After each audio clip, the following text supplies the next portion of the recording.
지난 주간에 우리 비전에 대해서 얘기하면서 비전을 이루기 쉽지 않다라는 그런 제목으로 같이 나누었습니다.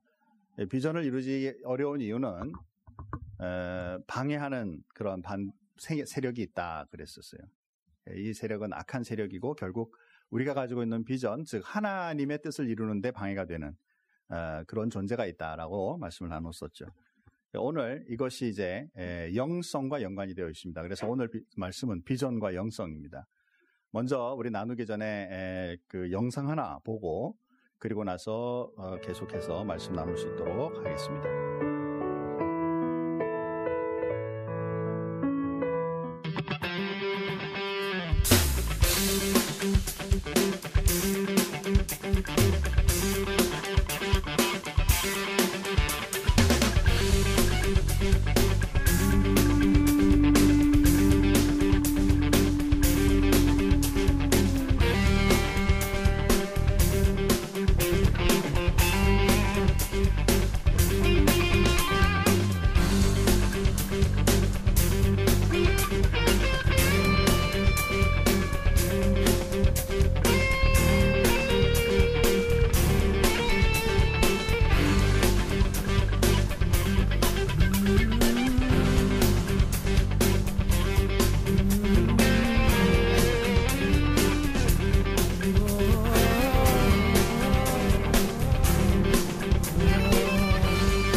Draw near to me, let me know your touch,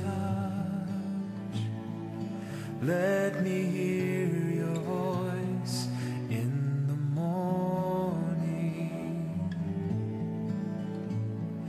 make me like you, holy and pure,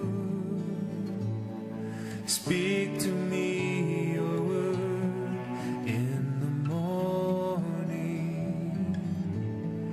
When I rise, I will think of you. I will speak your name, resting in the blessing of your love. When I call, draw near to me, Lord, cover me with the blessing of your never-ending love, your never-ending love. Draw near to me.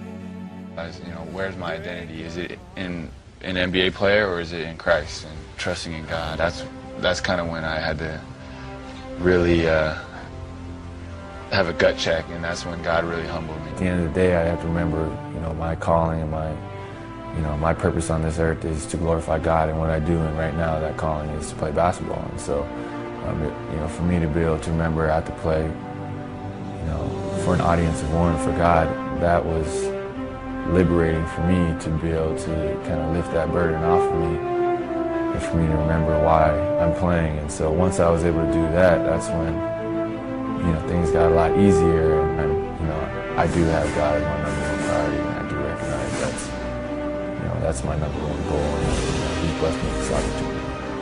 Can you believe this is happening to you? No, but I believe in all-powerful and all-knowing God who does miracles. I think it's a miracle from God. The way I would describe it.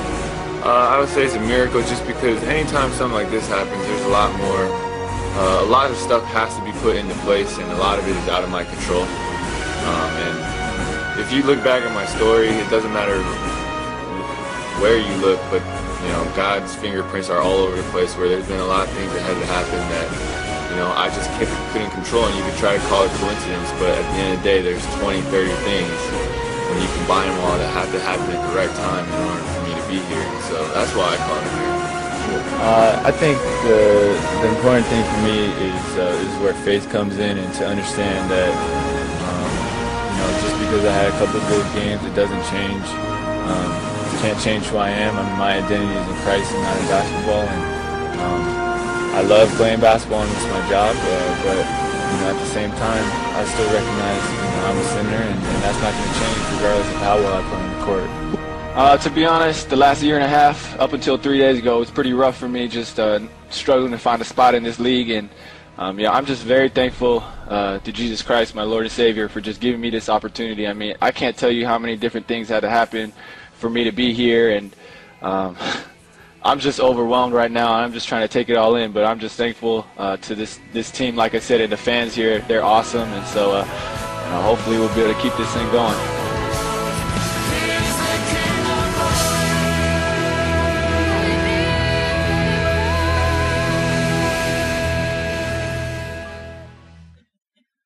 예, 저 이런 이제 영상이나 이런 걸 보면, 또 간증이라고 대다수 하는 거 보면, 하나님 안 믿고 있다가 잘 안 되다가 하나님 믿어 잘 됐다, 이쪽을 많이 가죠.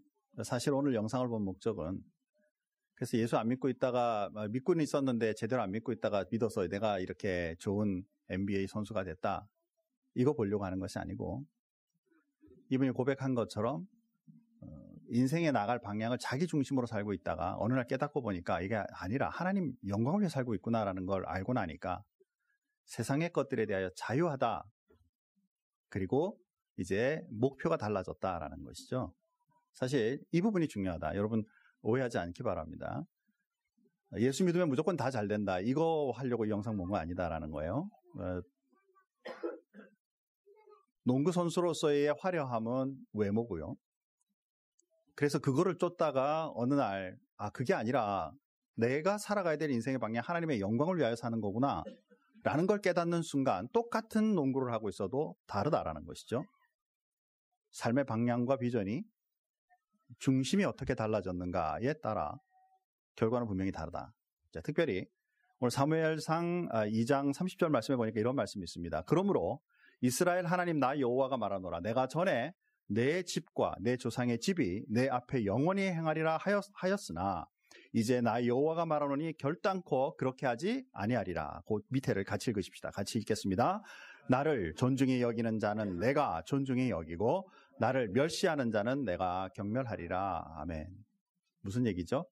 하나님께서 하나님의 사랑으로 모든 창조하신 모든 것을 내가 무조건 내가 택했으니까 너희를 돕고 행하겠다라고 말씀하셨던 하나님께서 이제 너희가 나에 대한 반응도 내가 보겠다라는 말씀을 주시는 것이죠. 우리의 중심에 어떤 마음을 가지고 있는가, 사실 이것이 영성입니다. 이 부분을 우리가 오늘 말씀을 같이 나누려고 해요. 오늘 우리가 읽었던 말씀에 보면 이 삶의 갈등이 나오는데요. 여러분 한번 이 말씀을 잘 한번 같이 묵상한 다음에 말씀을 가겠습니다. 예수님께서 이제 내일 며칠 있으면 십자가에 죽으시는 날이 다가오는 거예요. 베단이라는 동네가 이제 지금 있는 예루살렘으로부터 한 2km 정도 떨어져 있는, 그러니까 우리 여기 어스틴으로 말하면 여기서 한양마켓 조금 더 지난 그 정도 지역에 있는 그런 지역이에요.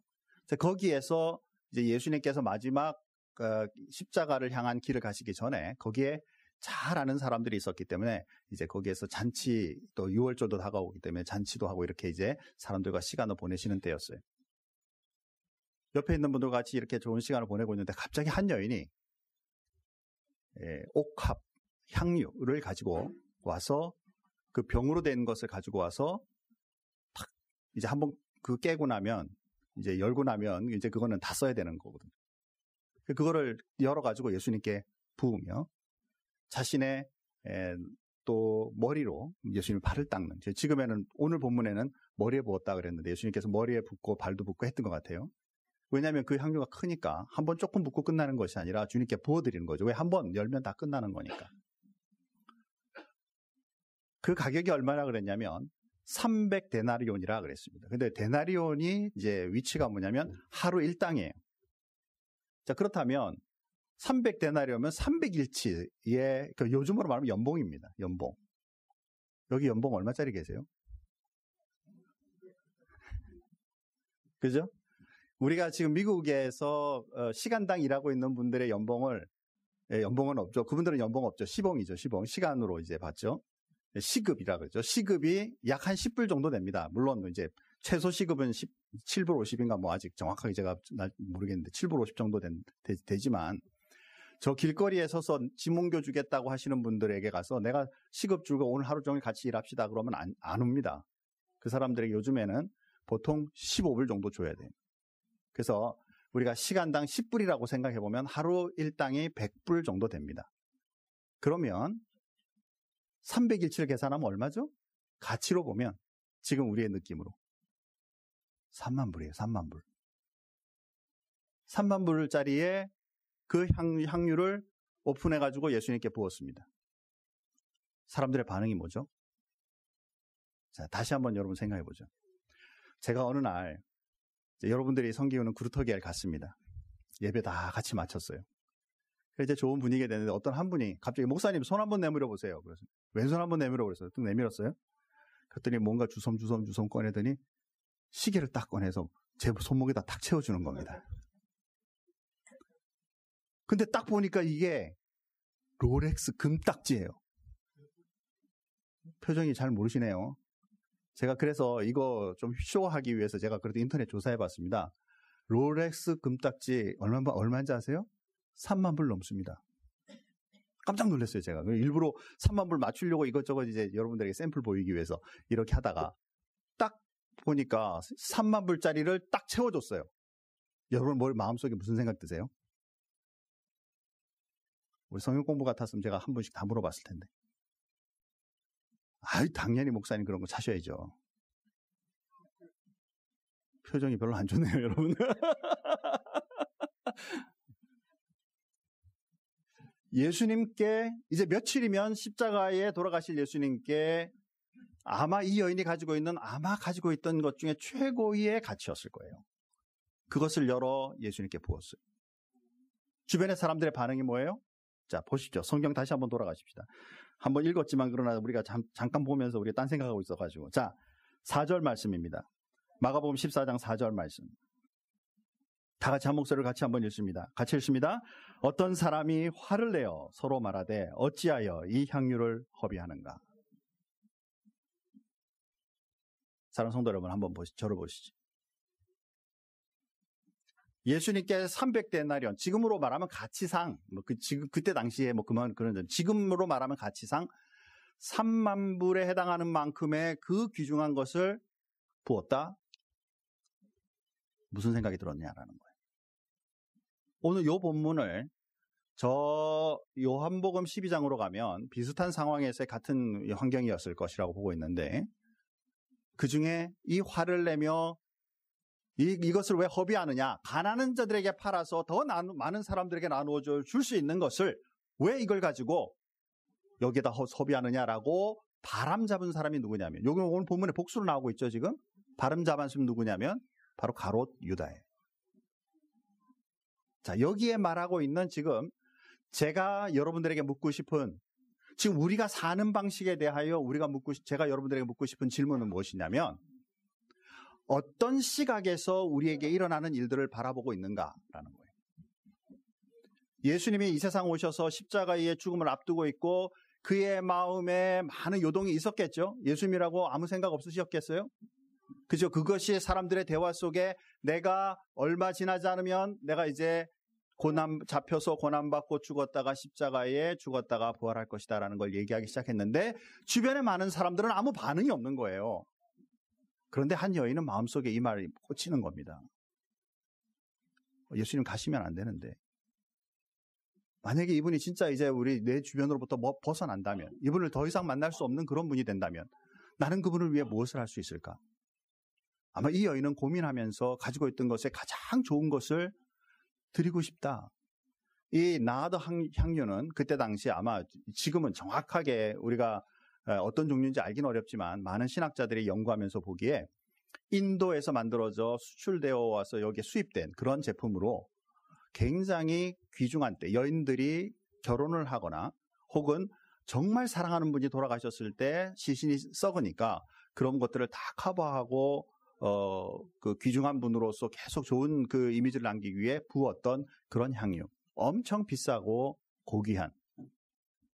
본인에게 있어서도 고귀한 거겠지만 주변의 사람이 봐도 바로 옆에서 반응을 한 사람들의 반응을 봐도 굉장히 귀중한 그런 그 물건을 하나님께 예수 그리스도께 드렸다라는 것이죠. 그의 여인의 마음은 무엇일까?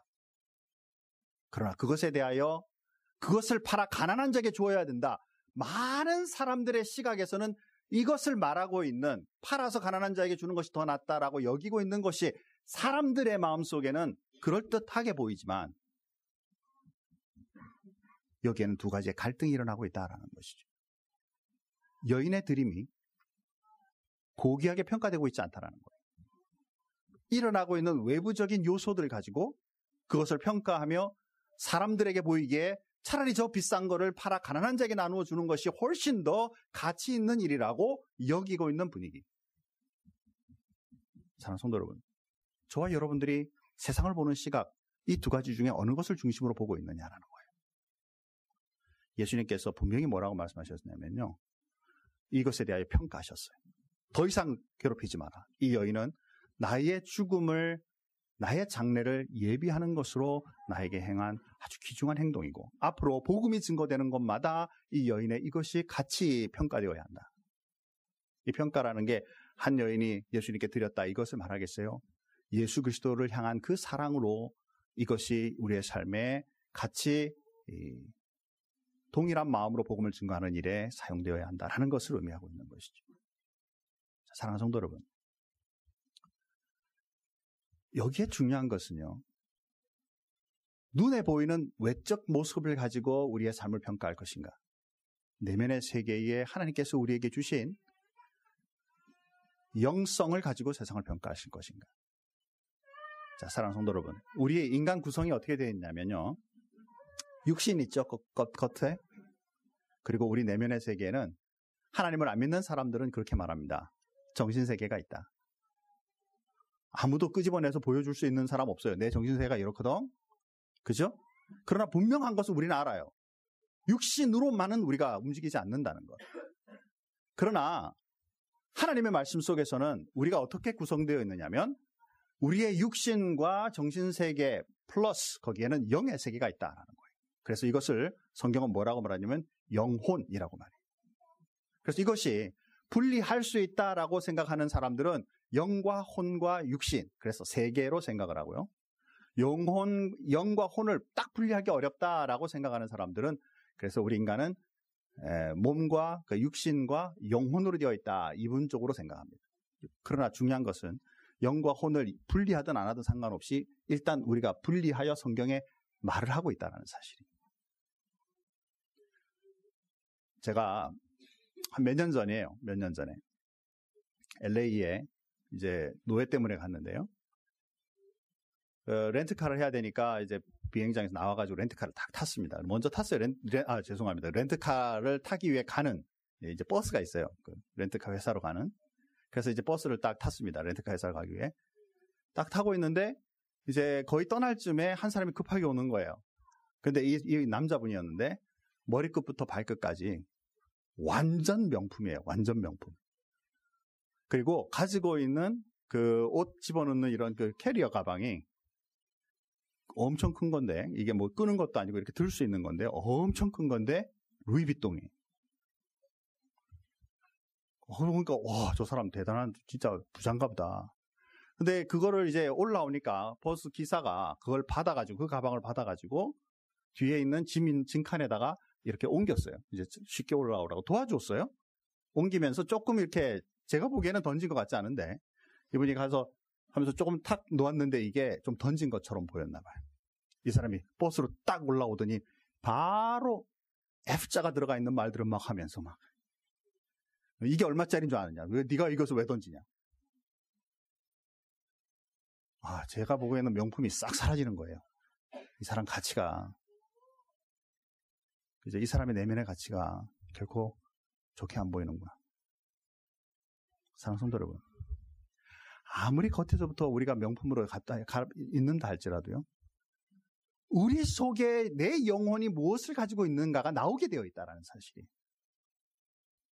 그래서 많은 사람들은 말 조심해라 뭐 많은 얘기들을 하지만 우리 속에 가지고 있는 영혼 이것을 잘 살펴서 하나님이 원하시며 나에게도 의미 있는 값어치 있는 인생을 살기 위해서는 이 영혼의 상태를 잘 살펴 성장하도록 해야 하는 일이 우리에게 있다라는 것이죠. 이 영성의 히브리서 보니까 두 가지의 상태를 얘기합니다. 첫 번째 상태는 영적 어린아이가 있다라고 말을 하죠. 다 같이 한번 5장 12절에서 13절 히브리서 5장 12, 13절 같이 한번 크게 읽겠습니다. 때가 오래되었으므로 마땅히 선생이 되었을 터인데 너희가 다시 하나님의 말씀의 초보에 대하여 누구에게서 가르침을 받아야 할 처지이니 단단한 음식을 못 먹고 젖이나 먹어야 할 자가 되었도다. 이는 젖을 먹는 자마다 어린아이니 의의 말씀을 경험하지 못한 자요. 아멘. 신앙생활 오래 했어요. 모태로부터 시작해서 지금 나이 한 20, 30세 될 때까지 20, 30년 일을 신앙생활을 했어요. 그래서 여기에 보니까 때가 오래되었으므로 오히려 너희는 가르칠 수 있는 사람이 되어야 할 텐데 아직도 도의 초보에 머물러 단단한 음식, 즉 깊은 하나님의 말씀에 대하여 얘기하면 귀에서 튕겨나가는 거예요. 그래서 하나님의 의의 말씀을 제대로 경험하지 못한 어린아이 같은 사람으로 아직도 살고 있는 그리스도인들. 그래서 굉장히 의존적이에요. 무슨 일 있으면 뼈로로 전화해서 목사님 뭐 이런 일이 있는데 이거 어떻게 해요? 이거 잘못했다는 얘기가 아니에요.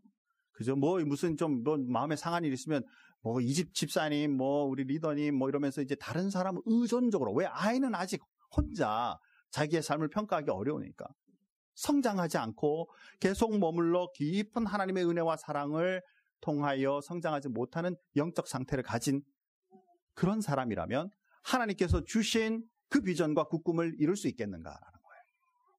여러분 아이들 지금 우리가 같이 우리 큰빛교회는 아이들과 같이 예배드립니다. 이 아이들이 스스로를 평가해서 이 예배 시간이니까 조용하자 할 수 있으면 얼마나 좋겠어요. 그죠? 그러나 아이들은 아이이기 때문에 이 분위기 속에 서서히 이제 커가면서 이것을 시간을 좀 길더라도 이겨나가게 되고 그리고 예배에 적응하는 것 이게 아이의 상태잖아요. 이것에 대하여 이제 또 히브리서 보면 장성한 자에 대해서 말씀하고 있어요. 자, 5장 14절 말씀입니다. 다 같이 한번 크게 읽겠습니다. 단단한 음식은 장성한 자의 것이니 그들은 지각을 사용함으로 연단을 받아 선악을 분별하는 자들. 아멘. 자, 영적인 면도 성장하여 이제 하나님의 말씀으로 잘 훈련되고 경험하다 보니 지각을 사용함으로 우리에게 주신 센스, 말씀의 그 은혜들과 나에게 주어져 있는 이 지각이 잘 어우러져서 어떤 것이 선한 것이고 어떤 것이 악한 것인지를 분별할 수 있는 그리스도인으로 성숙한 그리스도인으로 살아가는 이 부분이 분명히 있다라고 말씀하고 있다는 것이죠. 나의 영적 상태는 어떤가? 아직도 뭐 좀 힘든 거 있으면 뾰로록 하고 삐지고 또 뭐 좀 누가 좀 힘들게 하면 사람들에게 그냥 화를 확 내면서 같이 부딪히고 그리고 좀 힘들고 앞으로 미래의 꿈, 뭐 복음 전함, 뭐 이런 것들을 얘기하면 그 다음에는 그런 건 나하고 상관없고 예를 들어 그렇게 살고 있는가? 아니면 우리의 삶에 지속적으로 나의 영성이 성장하면서 어떤 어려움이나 어떤 즐거움이 오더라도 그것을 잘 분별할 수 있는 그리스도인으로 서가고 있는가? 6장 12절 말씀해 보니까 이렇게 말씀해요. 그러므로 우리가 그리스도의 도의 초보를 버리고 죽은 행실을 회개함과 하나님께 대한 신앙과 세례들과 안수와 죽은 자들의 부활과 영원한 심판에 관한 교훈의 털을 다시 닦지 말고 완전한 대로 나아갈지니라. 자, 이게 무슨 얘기냐면요. 그리스도의 도의 초보 그리고 나서 그 뒤에 이어지는 겁니다. 회개하고 그다음에 신앙생활, 세례, 안수 그리고 죽은 자의 부활, 영원한 심판에 이르는 것들에 대한 것만 머물러서 성숙하지 않은 그리스도인, 행동하지 않는 그리스도인으로 가는 것, 이거 조심해야 한다. 자, 뭔 얘기냐면 이런 거예요. 예수 믿으면 천국 간다. 아멘이에요, 안 해요? 아멘이죠. 그래서 이것만 하는 거예요. 그냥 내가 뭐 세상에 가서 막 살면서 뭐 좀 하면 죄 안 짓고 남에게 좀 험한 일 안 끼치고 나는 그냥 예수 믿으니까 천국 간다. 요거 하나만 그냥 붙잡고 있는 거예요. 도의 초보죠. 거기에 머물러 있어요. 그러니까 좀 힘든 거 있으면 그때 회개하면 되고. 그죠? 하나님께서 주신 큰 비전과 그 꿈에 대하여 내가 내다보면서 때때로 다가오는 어려움이나 공격이나 사탄의 계략이나 나의 연약함으로 넘어짐이나 이런 것에 대하여 잘 추스려 오히려 말씀으로 더 성숙하고 더 주님 앞에 성장하여 이제는 완전한 대로, 다시 말해서 성숙한 그리스도인으로 하나님의 말씀을 이루어가는 행동하는 그리스도인으로 가야 하는 것에 대해서는 별로 관심이 없는 거예요. 지식적인 것에는 많은 것이 있어요. 이렇게 하면 가고 이렇게 하면 안 되고 이렇게 하면 뭐 하고 뭐 내가 이렇게 똑바로 안 살면 난 지옥 가요 천국 가요 뭐 이런 거에 대한 관심이 많아도 정말로 이제는 그리스도인으로서 내가 무엇을 해야 되는지에 대해서는 아직도 관심이 없는 성숙하지 못한 그리스도인으로 간다면 결코 하나님께서 우리들에게 주신 마음의 소원, 우리를 통해 하나님께서 이루고자 하시는 큰 그 뜻을 이루어가기 어려운 그리스도인이 된다는 것이죠. 자, 그렇다면 어떻게 하면 우리가 이 영적 성장을 이루어갈 것인가? 첫 번째는요, 우리가 가장 신경해야 될 것은 말씀해 보니까 경건 생활이에요. 예수를 믿을수록 우리는 이 경건 생활에 힘써야 돼요. 다 같이 한번 디모데전서 4장 5절입니다. 같이 한번 큰 소리 읽겠습니다. 하나님의 말씀과 기도로 거룩하여 짐이라. 아멘. 우리 그리스도인들의 성숙은 제일 먼저 해야 될 것이 하나님의 말씀을 대하는 것과 기도 생활이에요. 성경 1년이 뭐고 아직까지 살아오면서도 한 번도 일독도 안 한 그리스도인들이 늘 말하기를 하나님의 뜻을 알고 싶습니다. 알 수 있을까 없을까요? 그죠? 그리고는 알 수 있기를 바라는 게 뭐냐면 기도 생활로 하나님이 어느 날 기도하는데 동쪽으로 가라. 그거는 그 학교 가면 안 된다. 이렇게 해주기 원하는 그 마음만 있는 거지. 다시 말해서 초월적인 능력으로 나를 알게 하시기를 하나님 바라지 하나님의 말씀을 통하여 하나님이 우리에게 뭘 말씀하시는지에 대한 관심도 없고 거기에 대한 행실도 없고 그에 대한 노력과 그 일에 대하여 연구와 더불어 나아가고자 하는 마음이 없는 그리스도인들. 이것은 경건한 생활에 이런 삶이 아니다라는 사실. 여러분, 이제 하나님께서 우리들에게 주신 그 영성을, 이 영혼의 능력을 키우기 위해서는 말씀과 기도의 능력을 키워가야 됩니다. 우리 큰빛교회에서 제자 훈련하잖아요. 목표가 뭐죠? 바로 이 영성의 훈련이에요. 우리 이제 여러분 앞에 나와서 발표하시는 분들 얘기 듣다 보면 수레바퀴의 삶 이렇게 말을 합니다. 이제 그 영성을 우리 삶에 이제는 아주 자연스럽게 몸에 익도록 훈련하는 그 과정이 여러분들에게 준비되어 있다라는 것이죠. 두 번째로 보면은 교회 생활 굉장히 중요합니다. 자, 한번 말씀 같이 한번 요한복음 17장 17절에서 19절 말씀 천천히 같이 한번 읽어보겠습니다. 그들을 진리로 거룩하게 하옵소서. 아버지의 말씀은 진리니이다. 아버지께서 나를 세상에 보내신 것 같이 나도 그들을 세상에 보내었고 또 그들을 위하여 내가 나를 거룩하게 하오니 이는 그들도 진리로 거룩함을 얻게 하려 함이니이다. 아멘. 뭐 이렇게 읽으니까 이게 무슨 말인가 싶은데 간단하게 말씀드리면 이거예요. 이 요한복음 17장은 예수님이 십자가에 이제 죽으시기 전에 앞으로 일어날 성도들을 위해서 기도하신 기도 제목이에요. 하나님이 나를 보내신 것처럼 나도 지금 내 주변에 나를 믿는 사람들을 이 세상으로 보냅니다. 예수님께서 하나님으로서 계신 하나님의 아들로서의 계신 그 모든 고난을 내리시고 그리고 세상에 와 인간의 몸을 입고 우리의 죄인을 위해 죽으신 과정, 보내심을 받은 것처럼 이제 예수를 믿는 이들도 하나님 앞에 보내심을 받아 세상으로 내가 보냅니다. 그 보내는 그들의 모임, 이것이 바로 교회다라는 거예요. 여러분, 교회가 뭔가요?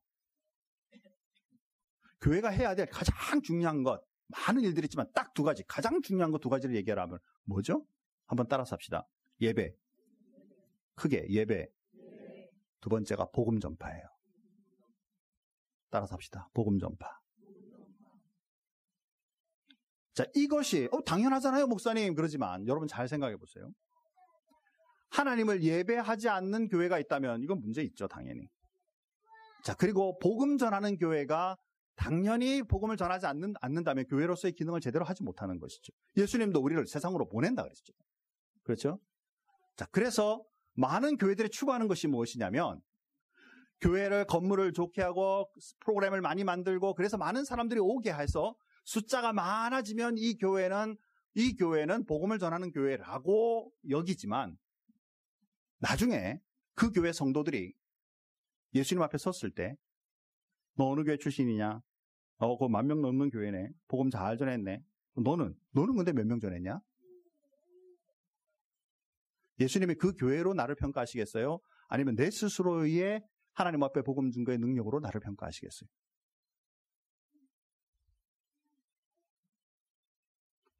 표정이 별로 안 좋으시죠, 그죠?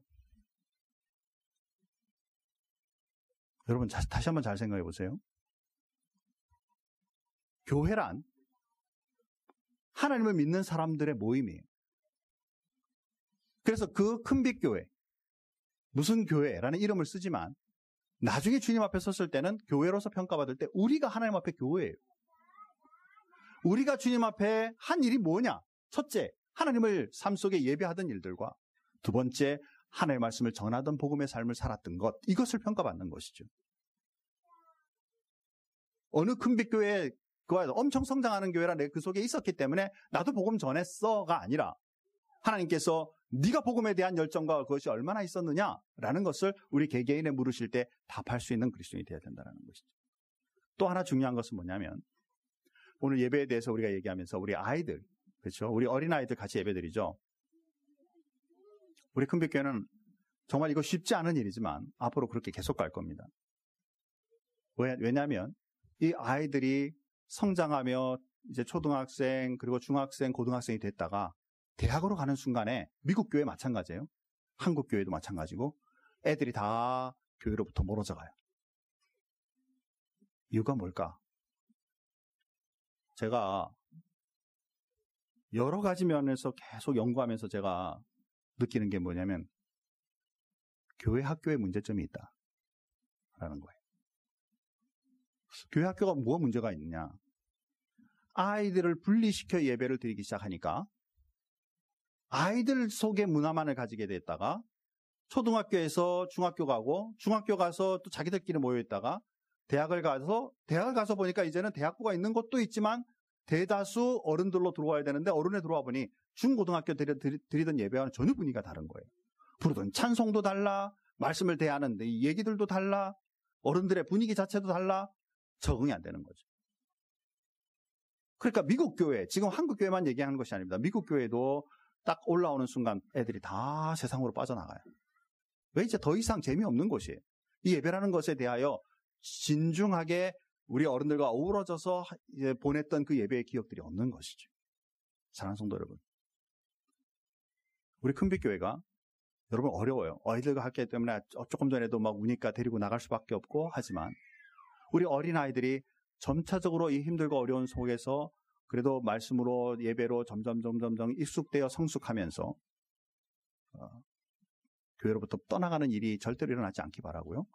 우리 예배도 점차적으로 이 아이들과 같이 갈 수 있는 예배 형태로 점차적으로 자꾸 조금씩 변화를 일으켜서 아이들도 들어와 있을 때 예배가 편안하고 우리도 예배가 편안하며 무엇보다 어우러져서 하나님께 영광이 될 수 있는 예배가 우리 큰빛교회에 일어날 수 있기를 저는 바란다라는 것이죠.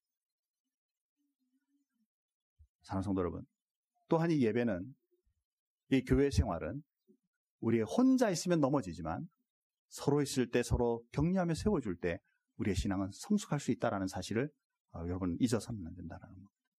혼자 신앙생활 할 수 없다.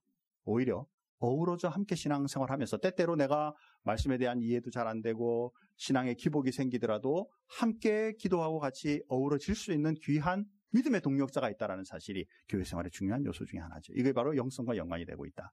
그 다음에 우리 그리스도인들에게 있어서 중요한 것은 뭐냐면 우리에게는 은사가 있다라는 사실입니다. 자, 고린도전서 12장 7절 말씀입니다. 큰 소리로 같이 한번 읽겠습니다. 각 사람에게 성령을 나타내심은 하심이라. 우리 속에 예수님을 믿으면 이미 성령님 계시죠.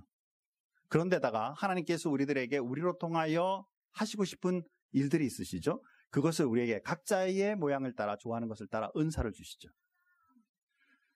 김대용 목사 같은 경우에는 은사를 이렇게 한번 생각해 보면 많은 그 은사들 가운데 저는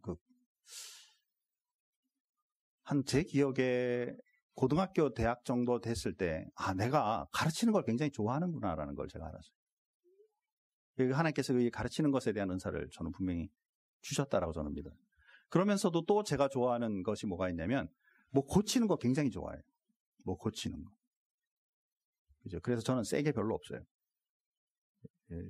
오래된 거 잘 고쳐가지고 쓰는 걸 되게 좋아해요. 자, 그렇다면, 이제 제가 커오면서 두 가지 중에 하나를 선택할 수 있었겠죠? 그래서 많은 분들이 저랑 같이 있다 보면 옆에 저랑 좀 친하면 뭐라 그러냐면, 목사님은 공대를 가셔야 했었을 그게 더 좋을 뻔하셨어요. 이렇게 얘기하는 분들이 있어요. 그죠? 저도 그거 좋으니까, 자동차를 고치고 뭘 고치고 하는 거 좋으니까, 그럼 그 분야로 갔더라면, 그죠? 또 그 분야에 쓰임 받겠죠? 또 가르치는 거 좋아하니까 제가 가르치는 건 좋겠죠? 자, 그런데 가르치는 게 하나님이 주셔서 다른 사람들은 별 관심 없지만 나는 재밌으니까 그 일을 한다. 그런데 내 능력으로 내가 한다. 할 수 있죠. 그러나 내 속에 계신 성령님께서 네가 가르치는 걸 좋아하니까 내가 너를 같이 도우마. 가르치는 은사를 주님께서 더 주셔서 더 활력 있게, 더 지혜와 지식이 일어나게. 그렇죠? 그래서 내 인생 내만 혼자서 스스로 하는 것이 아니라 하나님의 은혜와 성령님의 인도하심을 따라가는 것. 이게 바로 영성 있는 그리스도인으로 하나님과 동행하는 삶이죠. 그래서 우리 삶에 성령님의 나타내심은 유익하게 하려 합니다. 이 은사를 통해 하나님의 세계가 유익해지고 내 삶에도 은혜가 되고 유익한. 그래서 그것이 다른 사람들에게도 좋은 영향력과 은혜로 나타낼 수 있는. 자, 그리고 마지막으로 우리 삶에는 영성과 연관된 중요한 삶이 바로 영생의 삶이 있다라는 거예요. 자, 고린도후서 5장 1, 2절 말씀. 자, 또 천천히 같이 한번 읽어보겠습니다. 만일 땅에 있는 우리의 장막집이 무너지면 하나님께서 지으신 집, 곧 손으로 지은 것이 아니요 하늘에 있는 영원한 집이 우리에게 있는 줄 아느니라. 참으로 우리가 여기 있어 탄식하며 하늘로부터 오는 우리 초소로 덧입기를 간절히 사모하노라. 아멘. 자, 여기에 말하고 있는 이 장막집이라는 것은 지금 우리가 이 땅 위에 살고 있는 하우스, 집을 의미하는 것보다 여기에 이 장막집은 우리의 몸을 말하는 거예요. 이 세상 지금 우리가 여기 깃들여져 살고 있는 우리의 몸이 이제는 나이가 들수록 쇠하고 아프고 힘들죠. 그리고 분명한 건 알아요. 어느 누구나 이 장막을 벗어나야 하는 때가 분명히 온다는 것. 그렇죠? 그래서 이후에 영원한 집이 우리에게 있다라는 사실을 이미 알고 있어서 이 영원한 집, 천국에서의 이 집을 사모하며 살아가는 것, 이게 바로 우리의 삶이다라고 말하고 있어요. 저는 아직 60도 안 됐는데 요즘에 이 근육통이 와가지고 지금 힘들거든요. 근데 어느 정도 힘드냐면 잘 걷지를 못해요. 그냥 쉽게 말하면 이런 거예요. 제 엉덩이에다가 주사기를 하나 탁 꽂아놨다 생각하십니다. 그러면 움직이면 어떻게 될까요?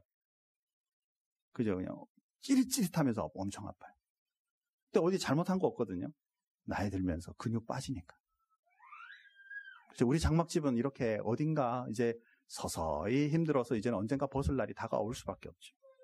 그런데 이 땅의 삶이 이게 내가 단 줄 알고 이젠 이거 끝나면 내 삶은 끝나고 없어지는 줄 알고 그렇게 살 수 있지만 하나님의 말씀 속에서는 우리의 이 장막이 끝나면 영원한 그 하늘나라의 장막이 분명히 있다. 다시 태어날 분명한 우리의 삶이 있다라는 것을 성경은 말하고 있죠. 이것이 바로 영원한 삶이에요. 영생, eternal life. 그대로 번역하면 영원히 사는 삶이죠. 그러나 예수 안 믿다가 죽은 사람도 예수님 오실 때 다 일어난다 그랬어요. 예수 믿는 사람도 예수님 오실 때 일어납니다. 그래서 예수님 안 믿다가 죽은 사람도 일어났지만 그래서 이제 없어지는 게 아니고 영원히 살게 되죠. 심판 이후에 성경에서 어디에 산다 그래요? 지옥에서 영원히 살 수밖에 없죠.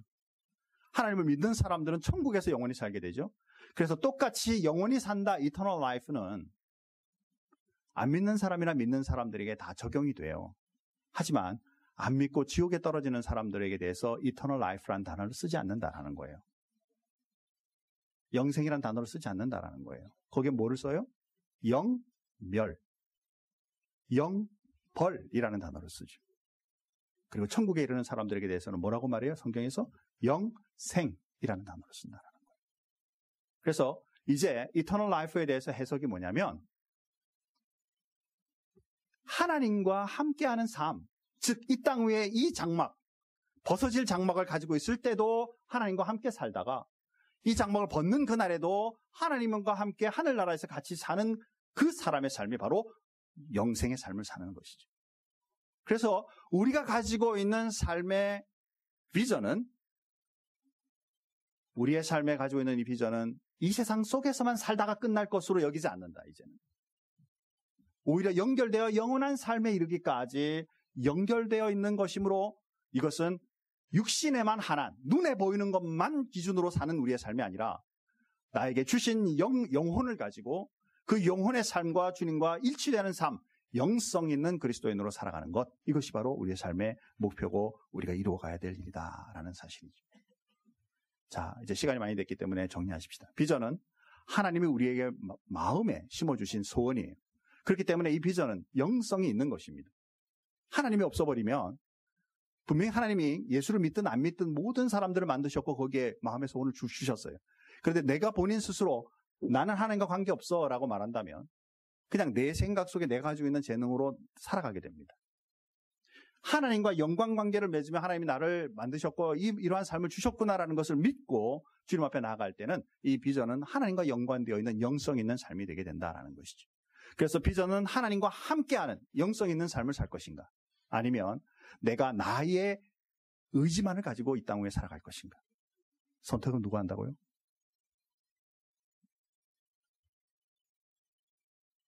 다시 한번 묻겠습니다. 선택은 누가 한다고요? 크게 하십시다. 따라서 합시다. 내가 한다. 누가 한다고요? 하나님께서 여러분에게 주신 삶의 그 꿈과 비전들을 하나님이 주셨음을 알고 믿으며 하나님과 함께 가는 영성 있는 그리스도인으로 갈 것인가? 여기를 딱 재개하고 내 삶의 내 의지는 내가 결정하면 내가 살아간다. 나의 의지만으로 내가 살아가겠다. 하나님 그 능력과 은혜를 주셨다니까요. 여러분 그렇게 살지 않기를 저는 바랍니다. 내가 하나님과 함께 이루고 싶은 삶의 비전이 있다면 무엇이 있는가? 이 해가 다 가기 전에 여러분 깊이 묵상하며 그것을 발견할 수 있는 그리스도인이 되기를 주님의 이름으로 축복합니다. 우리 다 같이 기도하십시다. 하나님 감사합니다. 오늘도 하나님 말씀을 통해서 영성 있는 그리스도인, 하나님과 영광관계를 맺으며 그 훈련하며 성장하며 나가는 그리스도인이 될 것인가? 아니면 나 혼자 내 삶을 결정하며 스스로 사는 삶을 살 것인가? 말씀을 우리 생각해 보았습니다. 사랑하는 우리 모든 성도님들과 부족한 종에게 은혜를 더해 주셔서 살아계신 하나님을 늘 경험케 하여 주시고 주님과 동행할 수 있는 믿음의 사람, 능력의 사람들이 되게 인도하여 주옵소서. 우리 큰빛교회를 하나님 축복해 주셔서 이 교회로 통해 하나님 늘 영광을 받아주시고 말세가 될수록 오히려 하나님을 알지 못하는 많은 사람들에게 복음과 그 은혜를 증거하는 교회가 되게 도와주옵소서. 모든 것 주님 앞에 감사하오며 예수님의 이름으로 기도하옵나이다. 아멘.